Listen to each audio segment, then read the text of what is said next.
Last but not least, we have change order number 7, the tile on the floor. This last one, again, it's sort of like the paint.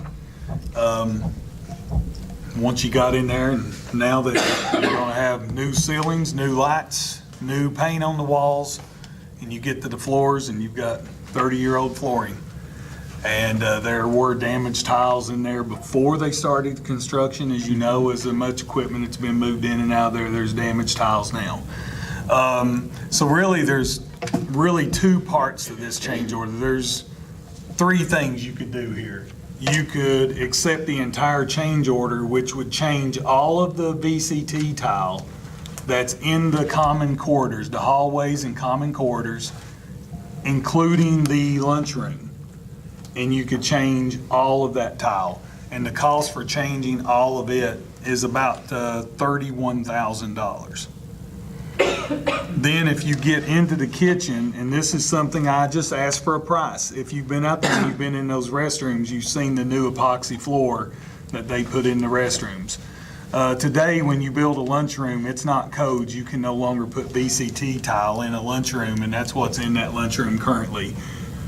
So it met code 30-some years ago. It doesn't meet code now because of slip hazards and everything else. So I just said, okay, what is it to either put tile in there, which is acceptable, or to do the epoxy flooring?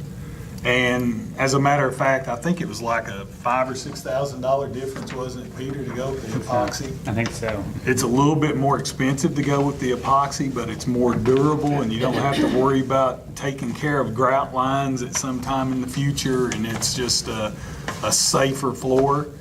So I guess you could do a couple different things. Again, this would come out of contingency. We tentatively have KD approval on this one because of some of the tile that's damaged.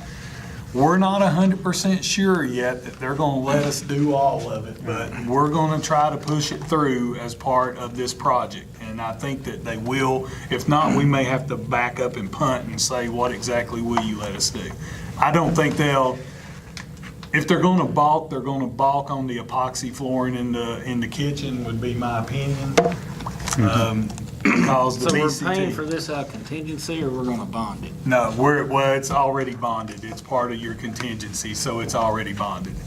So it's not an additional, you're not gonna be bonding additional money. It's just gonna be money that's already in the project that could have been used for furniture or something else down the road. But we don't know if they're gonna let us use it or not. So Not if they're 100 not gonna let us use it, what are we gonna do? Well, at some point in time, whenever you've got contingency money, usually at the end of the project, and Peter can correct me if I'm wrong, usually what's happened at the end of a project, they will let you amend the BG1 and you can buy school furniture, you can buy other things in that building that's a need that meets the current facility plan, so you can spend it at that location on different things. You can also, if there was enough money left and you wanted to, you could apply it to another project down the road. But usually what happens, that money has already been bonded, the bonds have already been sold, so the money that's earmarked for that facility usually stays with that facility, and you try to spend it within that facility. So you're not going to be actually bonding more money. It's already been bonded. It's really cash that's on hand. That money is already sitting in our bank account. We're drawing interest on it right now until we decide what we want to spend it for. So there's 3 options. You go ahead, I'm sorry. Why are we voting on a change order that we're not sure KDE is gonna allow us to do? They gave us tentative approval, but I don't know when they actually see the numbers. They don't verify the numbers until you send the change order in. So if we approve it and they don't, my opinion is, I wish I could tell you, I don't know what they'll do. They're going to have to let us do something in terms of the hallways and the corridors because there was more tile damaged as construction took place. It's just a fact of life when you're bringing equipment down hallways. They covered it. In some places, water leaked under, some tile came up. I mean, And if they just let us put back, right now, they've just put old tile in replace of the old, so you can imagine we've got our floor, and then we got 3 or 4 old oddball tiles here and 2 or 3 there, so it just looks, So how much bonus, I guess I'm gonna use this term loosely, how much bonus bonding money do we have earmarked for this project? well, it's your contingency. It was about $200,000, I believe, in the BG1. Okay. And right now, you've only spent, well, based on what you spent there tonight, this is what you've spent. There's been no other cost. So right now, we've spent $14,000. Seems like a lot. We've spent because of the way we had to start out, it's like we spent a bunch of money, but remember, we had to pay for the paint. But right now, you've spent basically 3. You've spent 3 more for the computer, which is 6 or 7, 11. You've spent $18,000, and to do the doors, you spent 31 more. So you've spent less than $50,000 of that $200,000. This would take us up to about a total of $120,000. And we do have some furniture costs and things at the end that we will recoup. All those classrooms had old chalkboards. They had to come out, they had to have new chalkboards. Those things have been bought. We've just not submitted for reimbursement yet.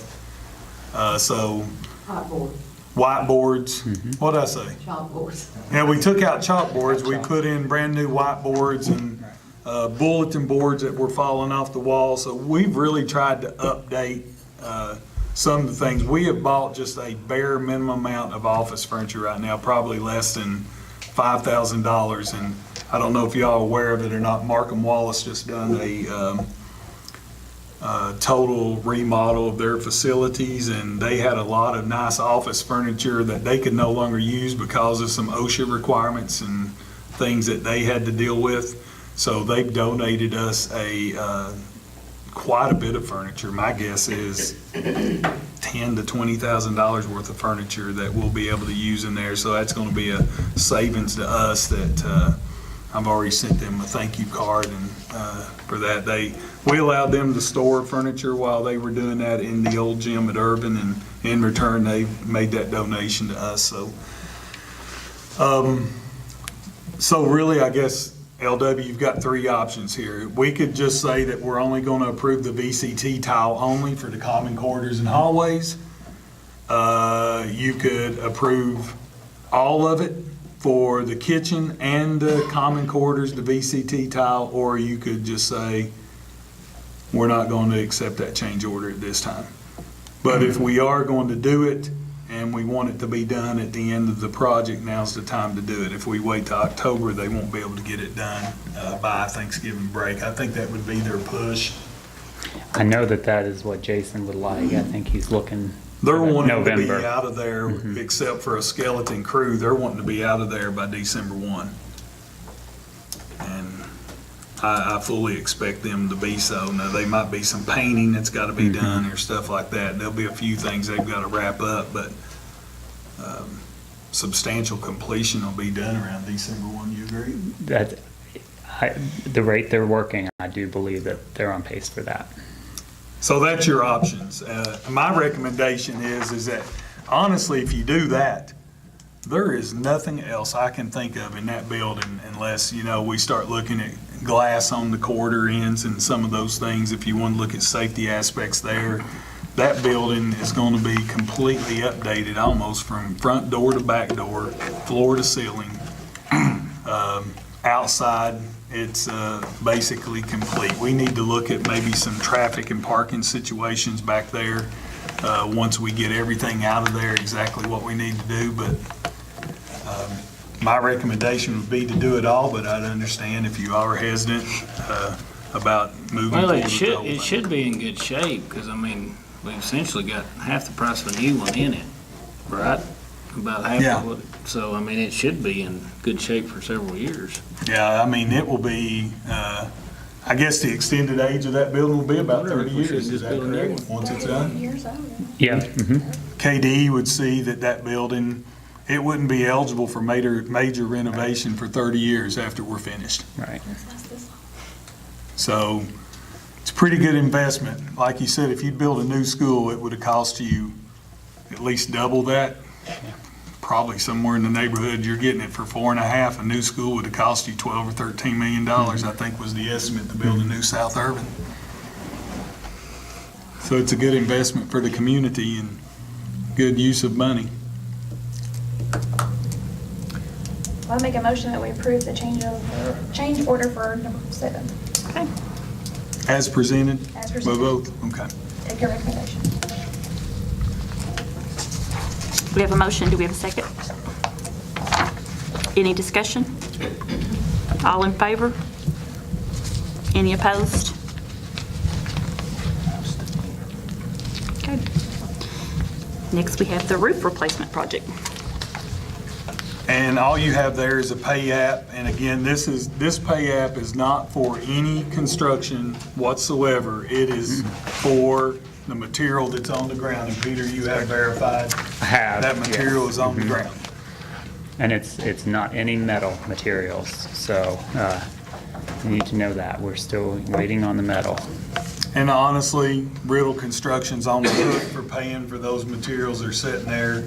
I mean, I know they've got a bond and everything else, but we don't want to put them in a bad situation with their providers because they're gonna have projects down the road. And you don't want somebody not doing business with them because they can't pay their bills. And I think it's a proper thing to do to pay that pay app. Absolutely. I'll make the motion. We have a motion. Do we have a second? Any discussion? All in favor? Any opposed? Okay. Back to Peter to talk about the bus garage. All right, there are a couple things that we're doing here tonight with the bus garage. Sort of update you guys on some things that have happened since the last time we talked about it. It's been a few months. We definitely got a site survey done on the property, which was a big piece of us being able to sort of move forward with our schematic design. And around the first week of August, we had a really good meeting here in the district with Superintendent Saylor and Tim Burkhart, Jessica Hall, and Cody Cox, and a few other people, sort of talking about how this building will function, how it'll be used, things that they would like to see in the building. And I sent in the drawings that we have sort of shown responding both to the survey and to that programming meeting. Do you all have those with you? Okay. Yes, I do. Okay, good. I just wanted to make sure that I wasn't just talking. So the site plan, which it was the first one on the top, shows, parking for 45 buses, 35 car parking lot out of the front of the building. Though you all probably don't remember the schematic that we showed you before, we showed the building a little bit more to the southwest on the property. The grading that we were able to sort of see once we got to see the survey sort of pushed that building a little bit more towards the northeast on the plan. And you'll also notice that the bus garage went from 3 interior service bays to 2 interior bays and 1 wash bay on the outside. And that was in response to the programming meeting that we had with the users that I mentioned before. Are there any questions on the site plan at all? And let me explain a little bit about the thought process behind the 2 bays instead of 3. As we sort of, we had a budget amount of money here for this project. I believe the BG1 is approximately $1.7 million. Just under, yes. And when we did the first preliminary talk about a 3-bay bus garage and parking for 35 cars and for 40 buses, we found out pretty quickly that because of the amount of asphalt and parking area that we would need, that probably $1.7 million was not going to be enough. So then we got to talking about, okay, what can we either do to reduce costs or amend the BG1 to include additional costs for those parking facilities. Also talking about a security fence, fencing that would be an electronic gate. So if you've got buses leaving in the weekend. You don't have to have the entire gate open. You know, they can pull up, they can punch a code in the gate, they can come in, they can punch the code when they leave, just to provide all that safety, security, and then to move the diesel tanks. And whether or not we have a gasoline tank, I don't think we've actually got to that point yet, whether we buy a gasoline tank and continue to fuel our vehicles that way or fuel them through a fleet card, a state-issued fleet card. We can do either one of those, but a bay for a bus garage is about $250,000 is about what each one of those bays cost in terms of the construction process. And our thought process was, we talked about wanting a wash bay where we could wash those buses and things. Well, to put that inside was going to even be additional cost because you'd have to seal it completely off to take care of the moisture and everything. So as the talk went forward, it felt like that because we run 30 buses every day, 2 bays on the bus garage would be plenty big enough that if we've got one bus that's permanently down, let's say we've got a motor or an engine that's out of that bus and we're doing a rebuild job, that bus would be in that one bay. The other bus would be, the other bay would be where the lift would be at, that where all the service, the monthly service on our buses. We have to see those buses every 20 days on a monthly maintenance schedule. So that bay is always open. So, and then if somebody did pull in and they had a tail light out or something like that, then we decided to put the other bay outside under a cover that, you know, the bus could pull in there if it was raining and they could change a headlight or something, it'd be outside. But, you know, generally, most of the time, it might be a little bit cold, but it's not unheard of for a mechanic that would change a light out in the weather. And I mean, the mechanics were here and were part of that discussion, and they had no problem with that. It would only be used in a certain situation. So it's felt like if we remove that bay of the bus garage, then we believe that we will have the money to pave the parking areas. Is that correct? I'm not sure that it would, certainly the car parking lot and a portion of the bus, I would need to check again with our But it site gets guys. us further than we were. It absolutely does, yes. So that's the reason for the 2-bay bus So it's garage. gonna be like a shed off the back of it, it's gonna have a roof over it and that's it? Yeah, it'll Wash be, bay, The wash bay would be covered, yes. just covered. my guess would be some type of aluminum awning. Yeah. You know, it would be something that doesn't take away from the building and. Right.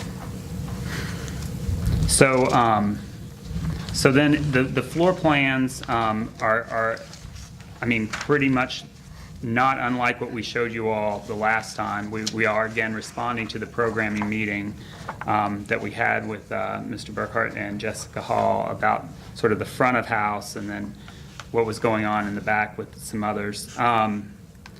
But essentially, you have the main entrance sort of shown on the plan is sort of on the north part of the building. Whether you're coming in from the bus parking lot or whether you're coming from the car parking lot, there are a couple doors leading into a vestibule that comes into the front entry part of the building.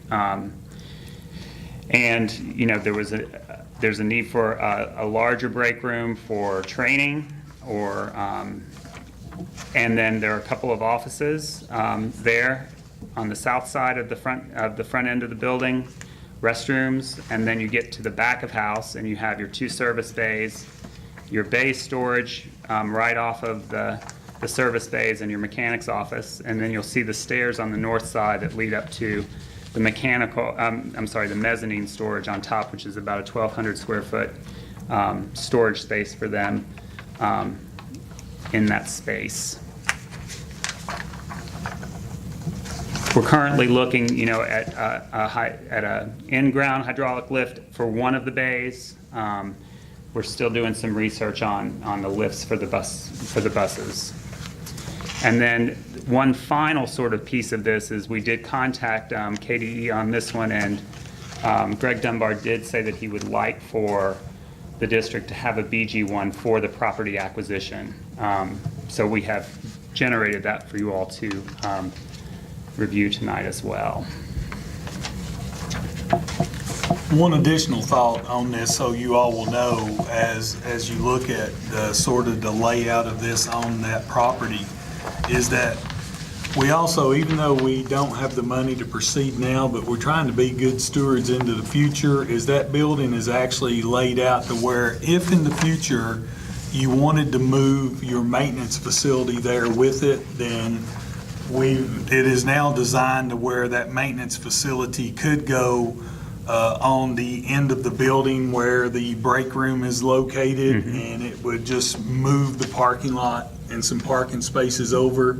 But at some point in time, right now, we've got other issues, as you all know, that we've talked about, and you all have the sort of a desired wish list of these are the things that we're going to do with our money. And I might need to bring back to you next time an update of these are the projects that we've discussed, these are the costs for these projects and where we stand with all those. Of course, after the Career Technical Center, they're going to be able to ramp up the Career Technical Center design a lot quicker now that we've got the bus garage out of there, so it's going to start moving forward, hopefully breaking ground on it sometime in the spring to summer, sometime in May, June, bidding for it. So it's going to back off a little bit with a site plan to begin with to meet the bonding needs. So we'll start with a site plan, get it going, and then a second phase of that will be the building itself. So in order to sort of we don't have a lot of control over how they release our money, but we can be smart enough to make it happen in a timely manner.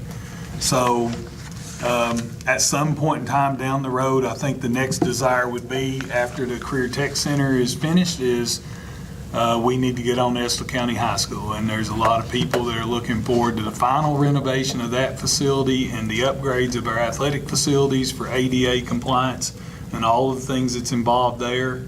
And that will be part of our district facility planning that's going to be starting here in the next few weeks. We've approved that and got it going forward. So there's just not room there right now to say we're going to spend an additional $500,000 to put a maintenance facility there. But down the road, it's there, it can be done. And that was one of the big things we wanted to make sure of. So I can't think of anything else, Peter, on design or anything. Y'all have any questions, I guess, for Peter while he's here?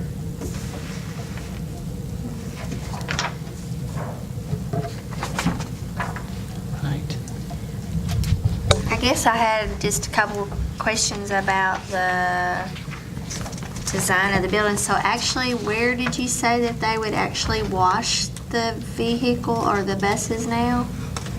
The wash bay is along the, if you look, it's located on the site plan.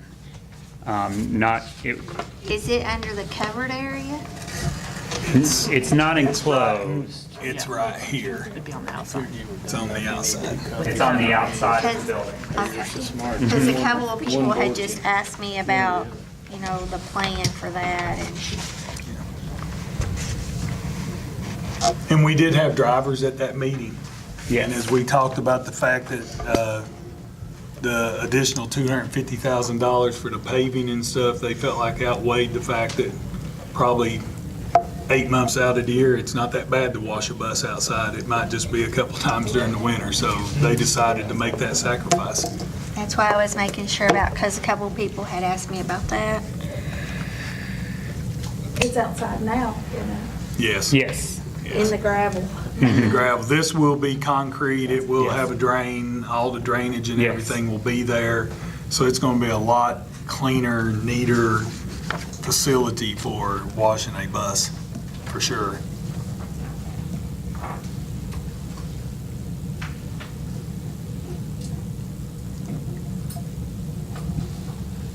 And if things go well and if we keep moving forward, item C we'll talk about here in a minute, but we have come to a resolution with all of the hang-ups on the property and the deed, so that is going well.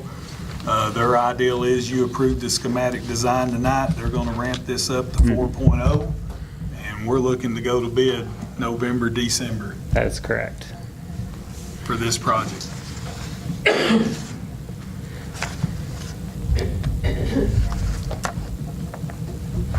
we make a motion for A and B? at the same time, or what do we do? I We'll do think. those separately. Want to take them separately, I Separate. would think. Yeah. Okay. It's a little, And you'll see the BG1 there, just to tell you what's there. You'll see all zeros. There's no cost because the land is donated, of course, by the Estill County Fiscal Court and the Estill County Industrial Authority. And that's what you'll be doing in item number C, but they want a BG1 on file just to show that that property has been given to us, and we are following all the guidelines of KD for acquisition of property, even though technically we probably don't have to, but we want to just make sure there's no hiccups as we move forward. We don't want somebody to have something to gripe about, so we're going to do it by the book. And so, can you just explain to everyone that even though this has been a little bit of a slow process, we're still on target to get the bus garage moved and relocated and a new garage built, but we're also still on target with building the VOTEC Center. Yes. Because there are rumors that are floating out there that we don't have the money for it, that we're not going to proceed, that there's issues. Can you just reassure everyone that we are on target? It's just been a process. We are moving forward. It is going to be a 6-month delay in starting the Career Tech Center because of the design changes that has to be made now with the bus garage being gone. But again, if you remember, that's about, I think it was somewhere estimated between $300,000 and $500,000 savings because of the change, because of the different levels that Career Tech Center was going to be on. So hopefully the ideal is here is that we can get the bus garage. It may not finish right on time for next school year, but it'll be close, and it'll be close enough that they're going to be able to go to bid. Our plans are is to go to bid with the Career Tech Center sometime in May, hopefully no later than June. We really want to start construction in June. And it will be done in 2 phases, as was suggested here in this board meeting, that the first phase will be the site preparation and some of the traffic flow problems and issues that we have. And the only reason we're doing it that way is because of the legislature and how they release the nickel funding.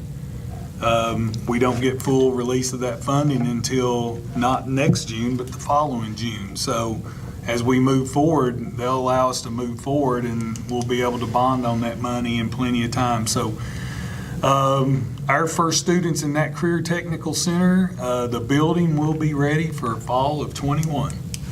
And we are moving forward. We're still working with the legislature. We have a commitment from Senator Stivers and Senator Robinson on the funding for operations.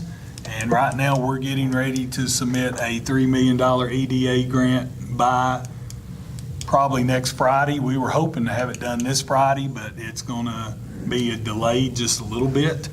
But that funding's going in, and if we're able to get that $3 million towards the Career Tech Center, that's $3 million more dollars we can spend on the renovation of Estill County High School. So that's the way we're proceeding. So I just wanted to say thank you for that update. I'd had several people to question me about that, and I wanted to make sure that at this meeting we were very transparent with that up front, with what our plans are and how we're moving forward. My opinion is the only thing that will stop the Career Technical Center from moving forward in May is if Senator Stivers picks up the phone and calls us directly and says, hey, I cannot guarantee you this funding for operations. If he does that, then we've got a hard decision to make, because at that point in time, we're going to be building a field of dreams. And I'm a little weary about doing that, and I think you all would be as well, to build a $13 million facility that we can't staff. But as of right now, we have a commitment letter from his office stating that they understand fully what needs to happen. And we're working with KDE in order to make that happen. But the operations is separate than the grant money we received Right. to build this building. That's the And we grant, have that yeah. grant money shored up, Yes. and we're moving forward. I submitted documentation this week on the $191,000 we've already spent on the Career Technical Center for schematic design. I submitted all that paperwork to David Morris, who's the workforce development associate, or he's basically the commissioner. No, he's not the commissioner. Derek Ramsey is the commissioner. He is the person in charge of the Work Study Skills Initiative grants. And that $5.7 million is earmarked. It's there for Estill County. Our only stipulation is we have to spend our $4.7 million. We have to spend our match before they will give us any of the $5.7 million. So as you can see, we've got about $4.6 million more to spend before we're going to get anything from them. But it's a reality. The Career Tech Center is going to happen. We have the money to do it. Anybody says we don't have the money to do it, they don't know what they're talking about. And I don't mean that to be rude or hateful. They just don't know what they're talking about. And we're moving forward. And as I said, the only thing, if Senator Stivers picks up the phone and calls me and says, hey, we've got a problem, then we're going to have to make a decision. But as of right now, based on the letter I have in my meeting with him, or my meeting with his representatives in the office down there, and I think you were there, and Rhonda, you were there. Based on that meeting,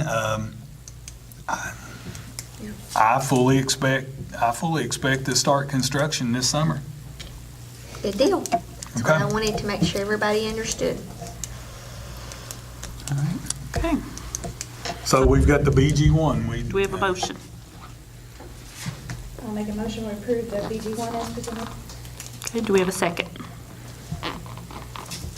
Donna, okay. Any discussion? All in favor? Any opposed? Okay.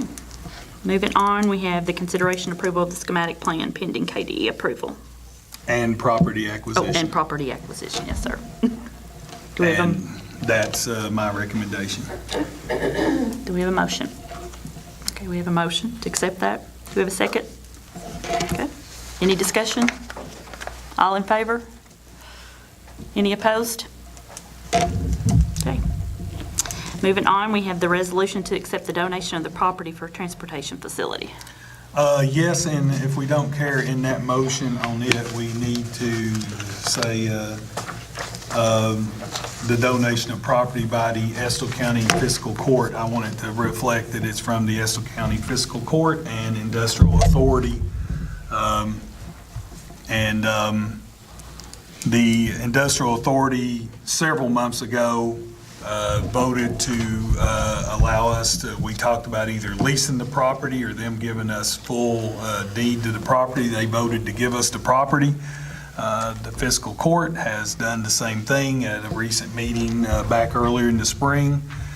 We did run into a little bit of a hiccup on the mineral rights on that property up there, but in negotiations, and I will say this, that our county attorney Rodney Davis has worked his rear end off in order to get the mineral rights for that piece of property released. And as of Monday, the attorneys for the coal company that owns those rights have said they will release them to us, and we're in the process now of getting a clear deed that will allow us, that's going to clear all the hurdles we have at KDE on that facility moving forward. So we've started core drilling.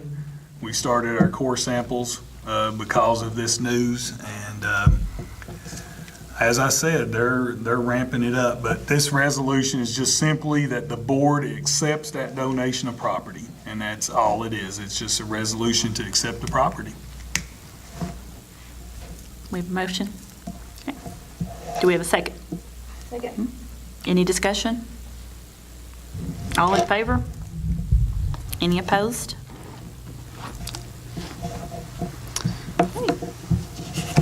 Peter, Thank anything you. else you can tell us? Any other good news? I've been standing up here a while. Thank you all very Thank much you. for your time. Can you think you can fill Roland's shoes? Absolutely. He's a big guy, though. Especially if he'll let me come visit and hang out on the beach. I'll tell you what, you'll definitely, if you drive down here, you'll get here at least 15 minutes earlier than you would with Roland This driving. is true. Absolutely. Thank you all very much. Thank you. Thank you. Thank you all. Larry, thank you all. Thank you, man. Thanks, sir. Thanks. Appreciate you. Okay, next on the agenda, we have the working budget.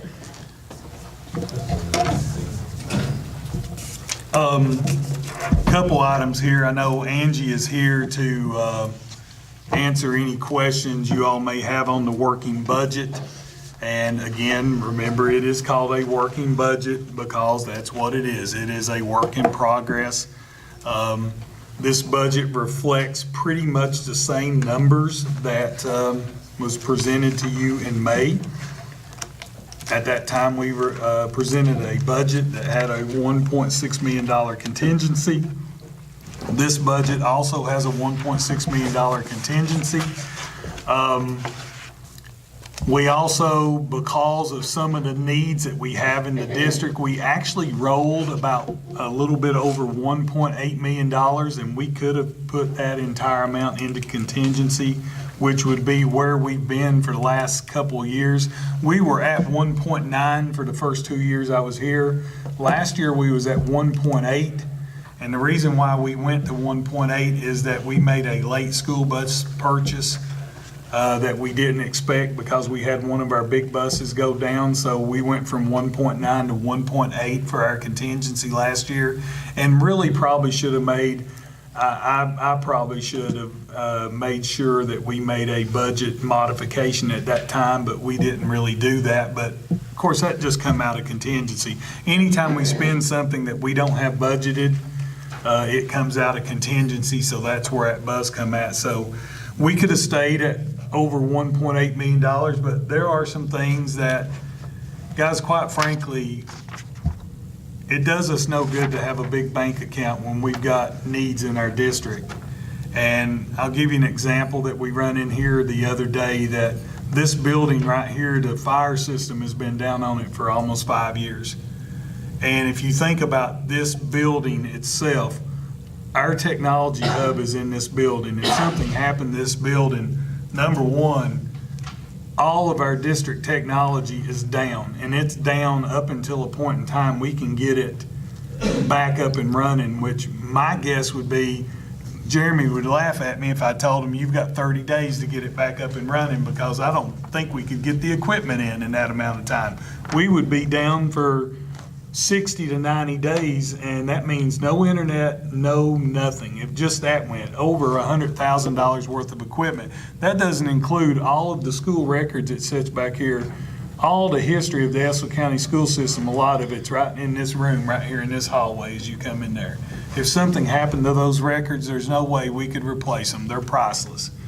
And to have this building not taken care of with a fire system is just, we're just playing a dangerous game there, and we just don't need to. I mean, it's a $15,000 cost, but it's something that needs to be done. So what we have done is we have looked at, we put most of that money in transportation, but my guess is right now we're only going to buy 2 buses.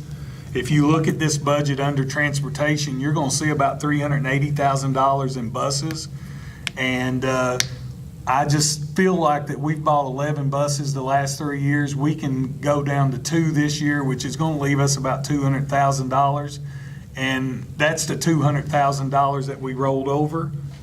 And what we'll do is we'll make a budget modification a little bit later on in the year. And some of these facility needs that we have, I don't know if you've been out to the baseball, softball field, but as part of the Estill County Fiscal Court's in-kind contribution to the Area Technology Center, some of the things that they did not have the cash that was once promised. So what Judge Williams has been doing has been trying to do some in-kind things. If you go out there and look at now, we have a 24-foot road that's been cut to our baseball, softball field. I mean, they've done a great job on it, but probably sometime in the spring after it settles, it needs to be blacktopped. It doesn't need to be gravel that's just going to be run off of. I mean, that's a cost. The parking lot at West Irvin that LW was able to work out and get the basically get the gravel donated. Well, the gravel's donated, and now it's there. Parents are trying to use that parking lot, but it's rutted up because of rain and everything else. It's settled in. The price on doing that parking lot is about $70,000 now to blacktop it and bring it up to code where it needs to be. So there's just some needs that we have that needs to be done. And we can sit on that $200,000 in the bank and do none of it, or we can meet some of the needs that we need to. Then if we have to, we can back off next year. Those are one-time expenditures. So thus, next year, if we're able to maintain our budget, which I fully believe that we can, that's $200,000 that can go back into contingency. We can go back to 1.8, or we can identify some other areas that we need to work on and spend it at. As long as it's one-time expenditures. What you gotta be concerned about is when you do something that's gonna cost you year after year. So I don't know, Angie, I know you sort of put together, you got something to talk to them about, and if you want her to go through, maybe let her go through it with you, and then if you've got questions, is that okay with you all? Do you have any questions to start with? Okay. And this is unaudited numbers for last fiscal year, actuals on books. Our auditors have been here last week, and hopefully we'll finish up this week. You see property tax, we're probably pretty conservative, I'm hoping that collection rates will go up, maybe.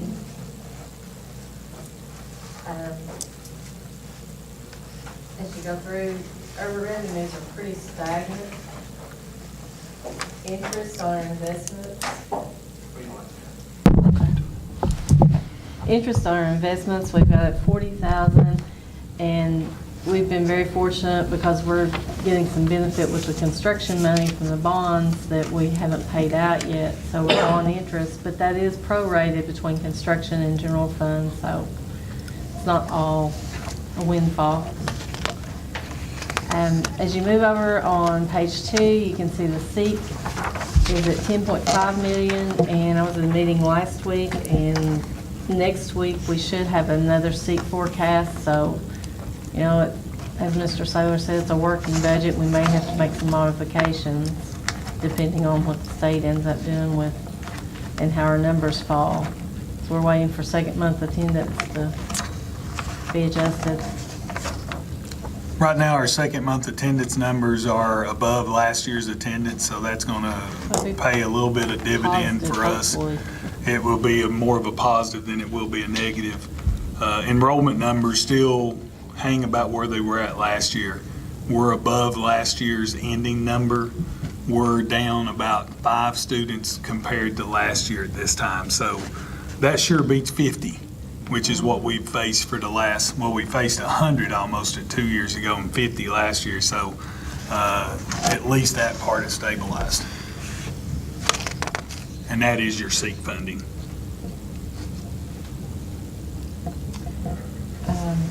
You'll notice last fiscal year actuals on page 3 of on behalf payments is 5.5 million. That's because of the increased funding in the state has put into the pensions. We always just budget whatever it was because it's a wash.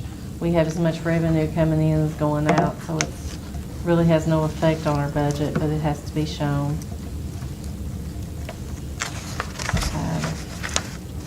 You'll notice at the bottom of page 3 is indirect costs. That's a transfer from our food service funds.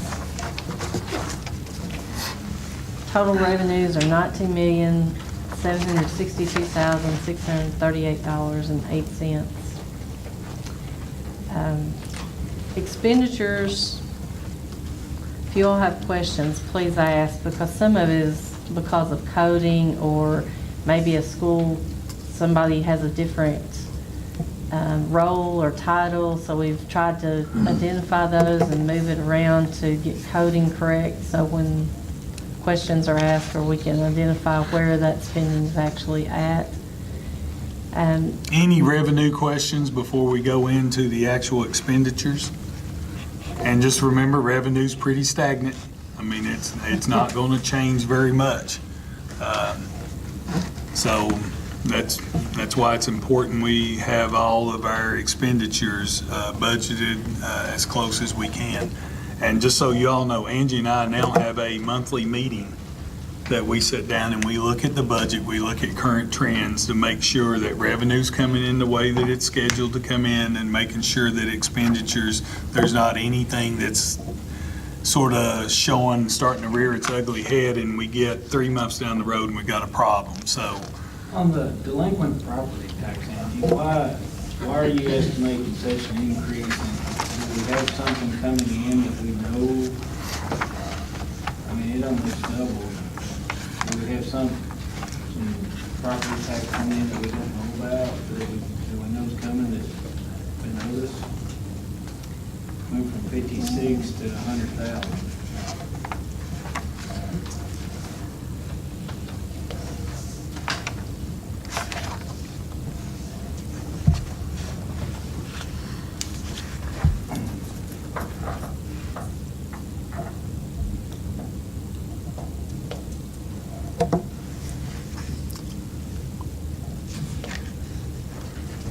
I know Angie's looking for something there for you, but one of the things that I've sort of talked to KD, one of the things that you can never really get a firm grip on, a couple of years ago, it was well over $100,000 that was collected.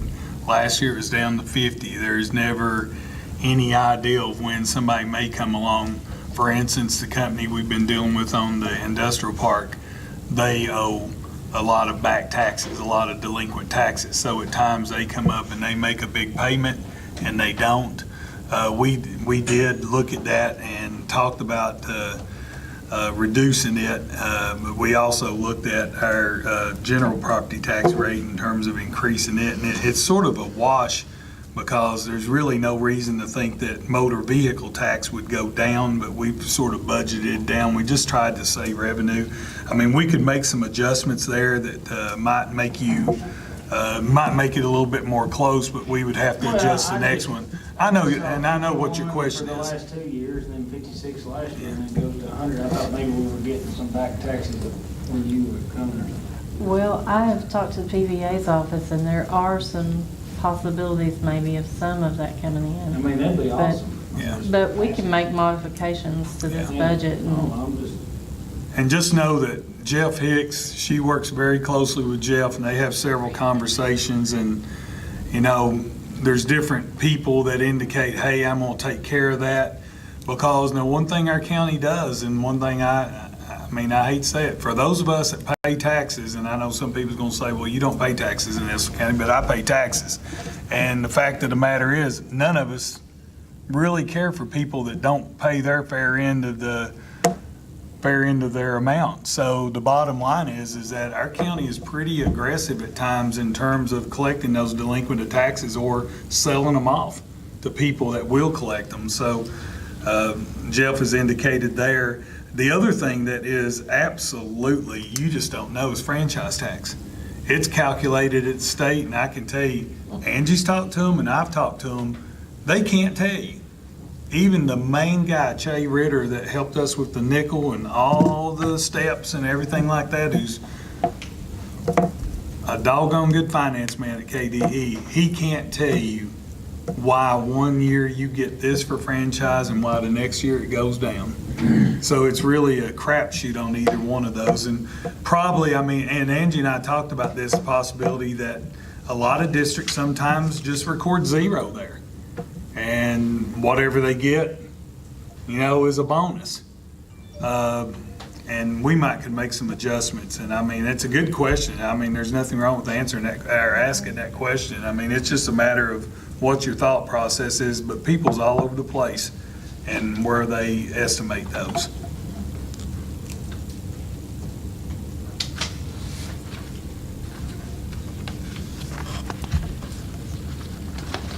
Anyone else about revenue? It's a good question.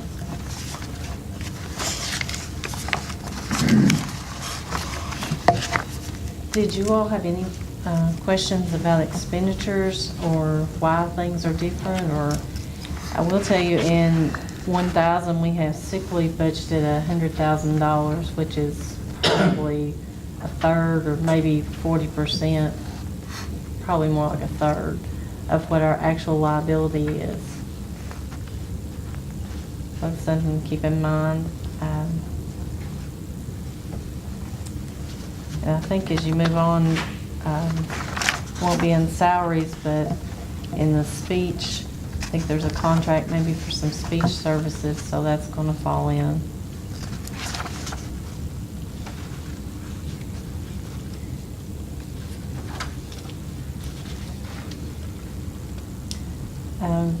Also, in our one-to-one is budgeted. We have money budgeted for high school athletics, middle school athletics, graduation, ROTC, the band, some different activities that do get a set aside amount each year to help operate.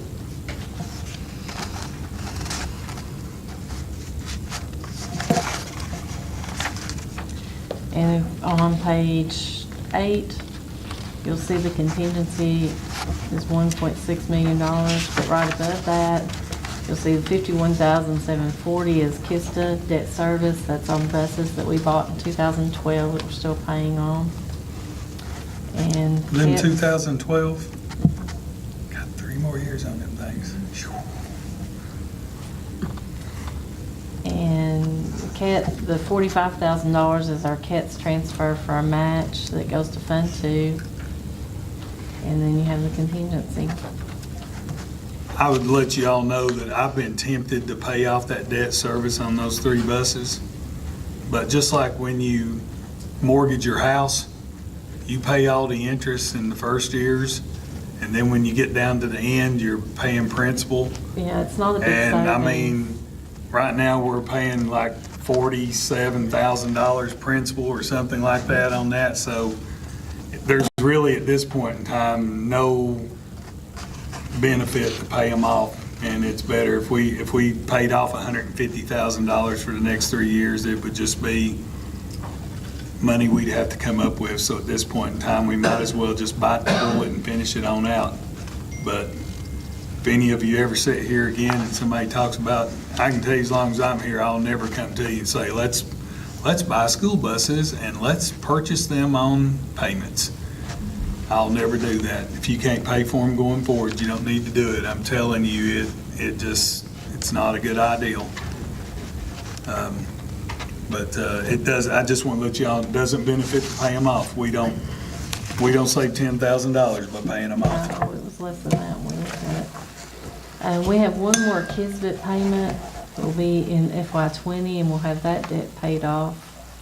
So that will be good. That's about $44,000 that we've been burdened with.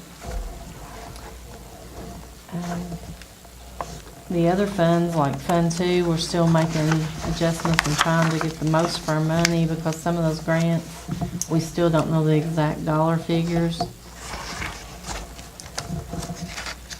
A lot of that's federal money, so it doesn't really, the budget cycle doesn't begin to October 1 for federal dollars. So we've got tentative projections at the best. But now, our numbers in here are pretty solid, what we've got right now. There might be a few adjustments right now. You all know that we've got right now a possibility that we need to hire a teacher at Estill Springs because of inflated kindergarten number, which is a good thing. You know, you need to hire a teacher because you've got higher numbers at kindergarten. That's okay. Miss Arvin's sitting back here. We hired an additional teacher at West Irvin to begin the school year as well because of numbers. But if we do have to hire that additional teacher, we do have funds set aside in Title I to do it, so it'll be out of grant funding, not out of seat funding, or at least I think 80% of that salary set aside, so it won't be that big of a hit to us. But it's a pretty solid budget. I'd love to be able to sit here and tell you, hey, we got a $1.9 million contingency, and we can do that if we want to just do without some things. But I think that, for the most part, if we do without things and it puts us in danger, like a fire alarm system here, or it provides for better safety, better facilities for our kids, I don't think we should sit there and with a big contingency. And a $1.6 million contingency based on a $21 million budget, that's a 7.5% contingency, and that's pretty healthy. I'll guarantee 95% of the school districts in eastern Kentucky would love to have a 7.5% contingency. So we've been pretty good with budget, and I know that people sometimes think, well, we've cut too much here and we've cut too many people there, but You know, the fact of the matter is, it's got nothing to do with this board or this superintendent cutting jobs. I mean, we're not an employment agency. Our jobs numbers are focused on the number of kids in your school district and what their needs are.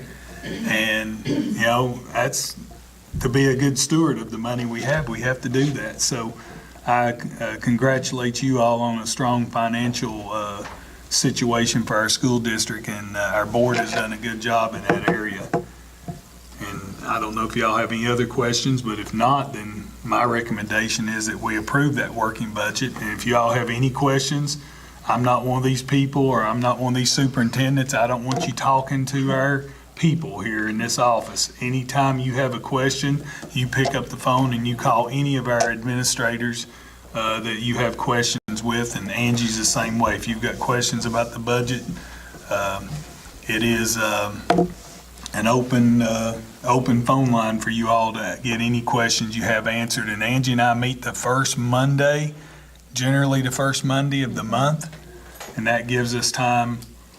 Or is it the second? Did we move to second because of utility bills? We kind of moved it based on the calendar Yeah. so that we could close the month and get payroll in. We meet within the Everything first closed. 2 weeks of the month, every month now, and Tanya meets with us, and we just sort of go through and say, okay, here's things that we see, here's adjustments we need to make. So my recommendation is to approve that budget, and it's a good budget. Do we have a motion? A motion from Donna. Do we have a second? Okay. Any discussion? All in favor of approving? All right. Next, we have consider creating district nursing positions for the middle school and high school. Okay, I'm going to put this out here. I don't necessarily expect action on it tonight unless you all want to take action on it, but I will tell you the situation that we're in. Of course, we have a nurse at Estill Springs, we have one at West Urban, and as for whatever reason, it seems like just the younger kids are, the more things that are right now that are issues for them. And we really considered at one time moving the nurse at West Urban to the middle school because of the number of diabetic kids that are now in that school. And, you know, we just, as we got to looking at that, ever since West Urban's opened, they've had a nurse. And I'm just not sure how our parents would react to the fact that, okay, now all of a sudden we don't have a nurse at West Urban. But we do have a need at the middle school. And this is what we've done up until this point in time. And I can tell you can ask me, Felicia works a lot in personnel and knows Erica's schedule as well as I do, or anybody else. Our health services individual, Erica Adams, is spending probably 3/4 of her day at the middle school. And now we're falling behind on record keeping. I mean, if we've got to choose between record keeping and taking care of kids, you know, we're going to take care of kids. But I don't want us to get caught in a situation where we don't have every I dotted and every T crossed in terms of our records and the things that we have to have for our students as far as their health records are concerned. I have just looked at what number we would be talking about.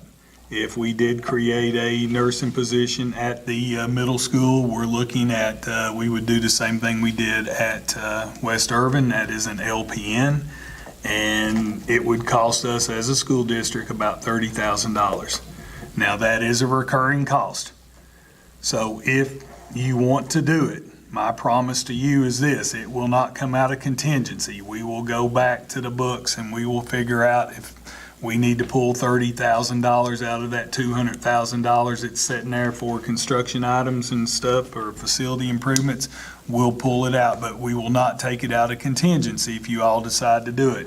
It may be something you all want to talk about, or you may, I think a couple of you probably know the need of what I'm talking about. And if you decide you want to do it today, we'll get in the process of trying to find someone and see if we can hire somebody before we come back from fall break.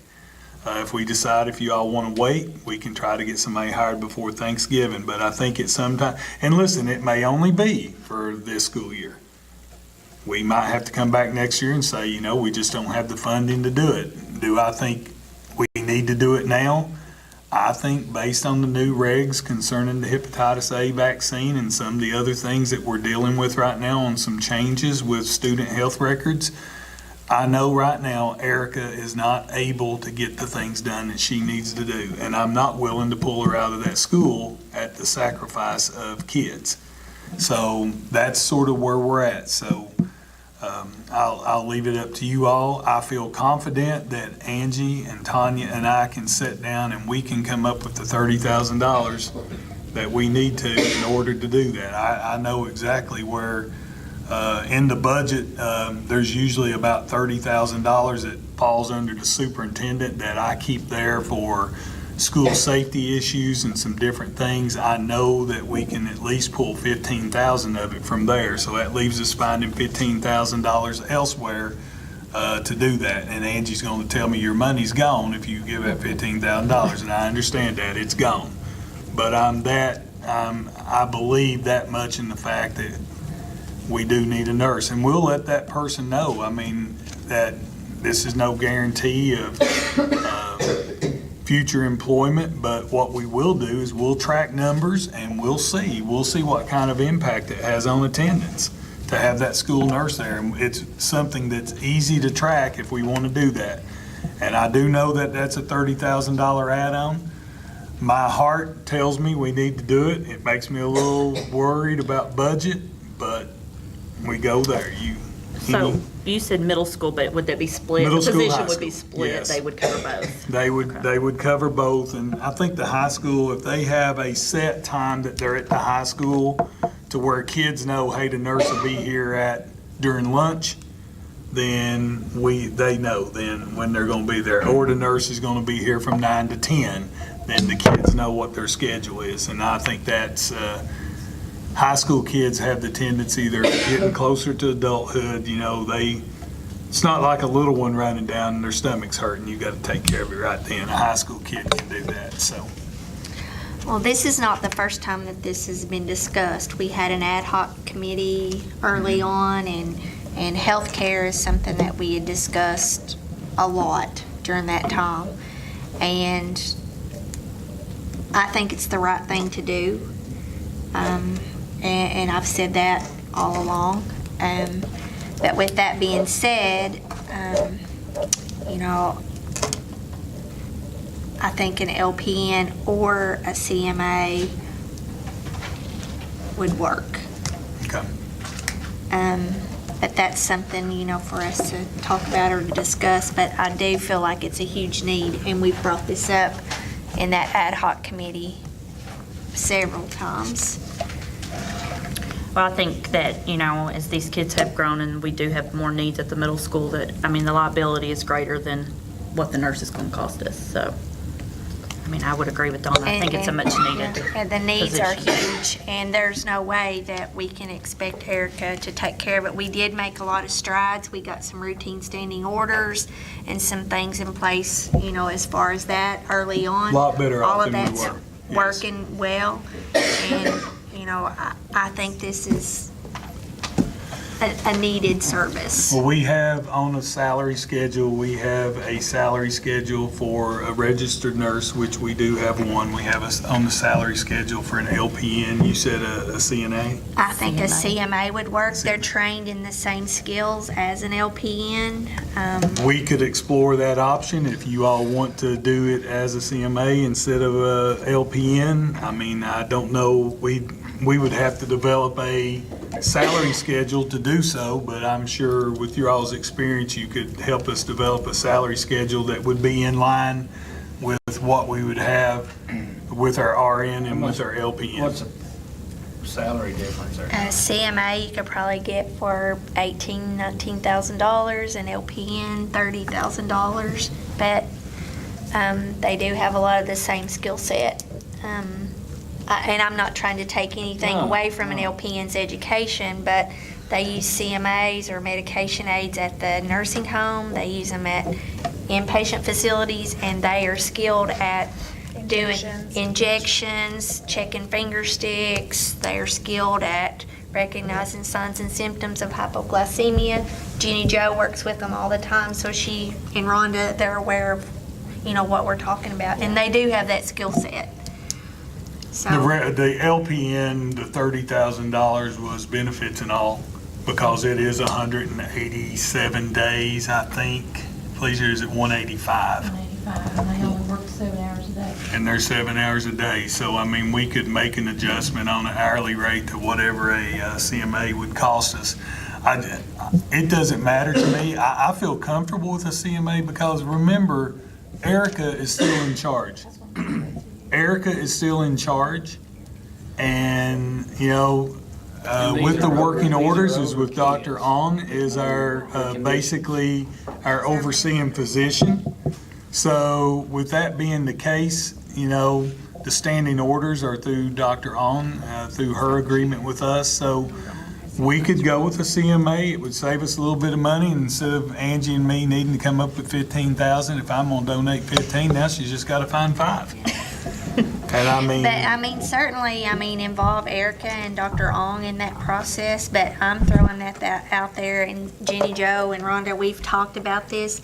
They do have a similar skill set. I'm not trying to take away anything from the LPN's education that they have, but a CMA is utilized at a higher level in a lot of facilities now, and I have researched some of it, and there are other school systems that use a CMA under an RN. So I was just throwing that out there. Well, I've sort of forgot about that, but I remember that now in the discussion, and that may be the best way for us to go at this time. And then as we look at our student population going into next year, it may be that our registered nurse needs to be at the school with the greatest need. And then we can shift, these are district positions, we can shift them. You like to keep that nurse where they sort of know the kids, but in 3 years, they cycle through them anyway. So we can always move everybody around. And if we've got that person that can serve that middle school, high school role, that allows Erica to go back to what she used to do. She can deal with South Irvin. You got to remember now, we've got now almost 200 preschoolers over there. But if you went with a CMA, you could put a CMA at the middle school, high school, plus have enough money to put one at South Irvin. At some point in time, that may be where we go to. And if we was to lose one of our LPNs or lose the RM, we could just, at that point in time, go with that. But it's just a I think the discussion that I CMA wanted to have, and, those are all certainly options. Do you think that, and Felicia, you've been around a lot longer than this, Jason's not here, if we approve a CMA salary scale to be determined by a committee with me and Erica and maybe one of the ladies here with the experience, that we could go ahead and get that ball rolling without having to come back in October and approve it then after a salary schedule? But certainly, Erica is, she's the person. I'm just tossing out some ideas and things for us to consider to be good stewards of our money as we You would talked have to about. approve the salary schedule in October if we went with the CMA. That would be a definite. Well, I would think you'd have to decide what kind of position, and if you're gonna go with the CMA, the salary schedule would have to be in place before I could post the job. Okay. Because that is a classified position. They Okay. can hire within a week, but not without a salary schedule. Why don't you all figure out the options and then come back? Because I don't think anybody sitting up here is opposed to this. Okay. But I don't know that we can vote and approve something to We'll really know develop- what we're voting on. I think, more or less you'd ask me to go back and develop a salary schedule for a CMA. And then, just say our options and then. we can, at that point in time, see what the options would be. And even if we created one or the other, we could advertise for both, see which one we get. It may be, if you advertise for CMA and you don't get anybody, because it will be reduced because it's 185 days. Most of them are going to be working probably 240 days in a nursing home or somewhere else. So it's going to have to be somebody that wants that schedule because they've got a child in school or something along that line. Usually that's what happens, because we're not paying an RN what an RN would normally make if they were working at a hospital. They do it because of the hours and because they get to stay home with their kids and do that. So the motion would be that you would direct me to go back and get a salary schedule or to develop a salary schedule for a CMA, and then we can make that decision at the October meeting, and we possibly then can have somebody in place by Election Day. Or talk to Erica and say about a CMA, and this would be the salary schedule, and an LPN, and this would be their salary schedule, and see what Erica thinks about it. Yeah. And I'll work with Erica to do that based on where we're at right now, and we'll come up with a salary Do you really schedule need a and see. motion for that? I don't think we need a motion. Okay. Just do it, Jeff. Just direct me to do it? Good deal. Okay. That's fine. That's good. I'm just glad that we can make a move on this. I think it's good for kids. Can't go wrong if you make a decision based on what's best for kids, and that's one of them. Okay, Okay. next on the agenda, we have our consent items. Real quick under consent, I told you all that I was bringing this back. Pretty much everything else is normal business. We do have a speech language pathology contract because we are down a speech path, so we're going to have to contract for services, and we've done that before. Estill Springs has a school-wide fundraiser that you'll see in there. Do have a curriculum and instruction policy 08.113. That is to make sure that we get our graduation requirements at the high school in line with board policy. We've sort of been on two different playing fields.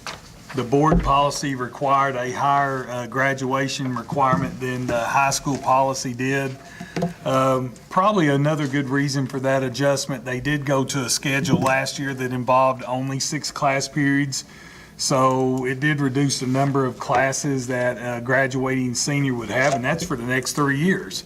So all that policy does is lower the graduation limit back to 25 credits for the next 3 years, and then this freshman class does have the requirement of 26 credits for graduation. So it just puts us in line with school and board policy. You do have the resignation from the SRO, and we'll have to talk about that. That'll be an executive session matter here in just a minute, but we do have that resignation, and next Friday's his last day. Back to that, the curriculum changes. Will we have to review that again if the state makes changes that they're proposing? Or will that impact The proposals the state is making is they're not talking about reducing the number of credits required for graduation at the state level. The state right now only requires 22 credits for graduation. But when you're on a trimester schedule like our high school is, students can receive 7.5 credits a year. So you can see real quick that, they can get 30 credits over their time. Well, if they only need 22 for graduation, just ensure fact of the matter, you're just going to have some people say, well, I can goof off. I don't need another credit. I've got 22 credits. I don't need them. So you have to reflect, okay, what's the needs of your school district? So every school district can go above and beyond, and I can tell you most do. Based on the schedule at their high school and based on programs, they go above and beyond that number. So we'll go back to 26. This year's freshmen can actually earn 30 credits towards graduation. Any sophomore, junior, and senior, I believe, can only earn 28.5 or 29 based on last year. So they're going to get 1 credit less than what they could have before. So that's the reason for that. The big ticket item under consent is the school calendar, and I've given you an option for the school calendar. I do believe that it's important, if we do it now, then we tell people that don't make vacation plans during spring break. You're not going to get a full spring break. And if we get to February and everything works out and we don't miss a lot of school, we can always give them 3 days back. My opinion is you'll be coming back and taking the last 2. But I really think it's important, and I know y'all hate to do it, and I hate to do it too, and I'll be the bad guy here. I'll make the recommendation that that needs to happen in order for us to make sure that we can try to get out by June 1. Because if we're able to bid the Career Tech Center and it goes to bid, we need to be out of there by June 1 so they can start construction work on parking lots.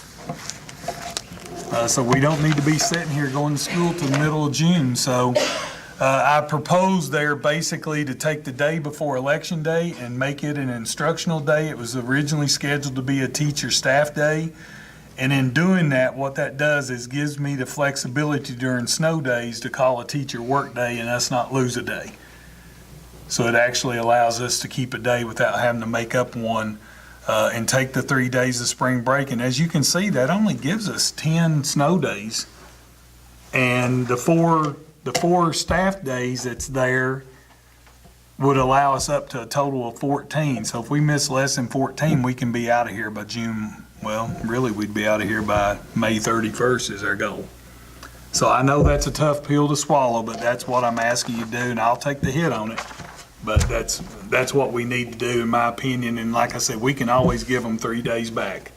If we get to March 1 and we've not missed 4 days, we can always give them back. Although last year in March, I think we missed 7 or 8 days. So there you go. But those are the consent items, and my recommendation is that you approve all of them as presented. Do we have a motion? So moved. We have a motion. Do we have a second?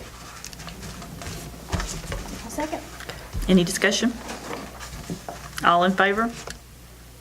Any opposed? Okay, moving right along. Do we have any public comments?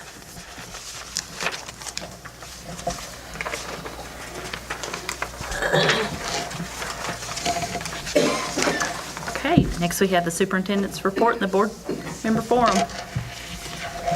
Yeah, I'm ashamed to tell you all that you've got the notification of personnel there, but the first time in my tenure here as your superintendent, I do not have an activity report ready for you. I've been in meetings the last 2 days, but I will present that to you and I'll forward it to the press tomorrow. I'll get that done. I started work on it, and quite frankly, I got back today dealing with some issues. I've had meetings in Lexington the last 2 days, so I did not get it done. I'll get it to you also. Hopefully you'll forgive me for that. You do have my growth plan there. Once it's approved, I don't care for it to be, I don't care for it to go to the press as well. I don't think you all have it with you right now. So it's really for your all's eyes right now. If you all approve that, you wanted me to work in instructional leadership, and the 4 tenets of instructional leadership would be high expectations, professional learning for leaders and staff, continuous improvement, and implementation and monitoring of a strategic plan.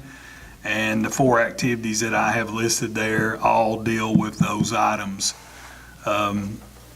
in each one of those. And I think that's what we agreed to. I know you all had a chance to look at it, and if you all feel good about that, then that's what we'll go with, and I'll share it with whoever wants a copy of it in terms of what my focus will be on. That doesn't mean there's actually 7 standards, so I can't let the other 6 go. But I will focus on, I will make sure that you all will see that there has been a focus on those. Mr. Saylor, before we move on, I just noticed on the report of personnel actions, Miss Mildred Brandenburg is at the very bottom, and it's just with a heavy heart tonight that I see this, and just ask everyone to keep her and her families in their prayers. Yeah, it's been a couple of really tough weeks for our school district with several, we talk about team.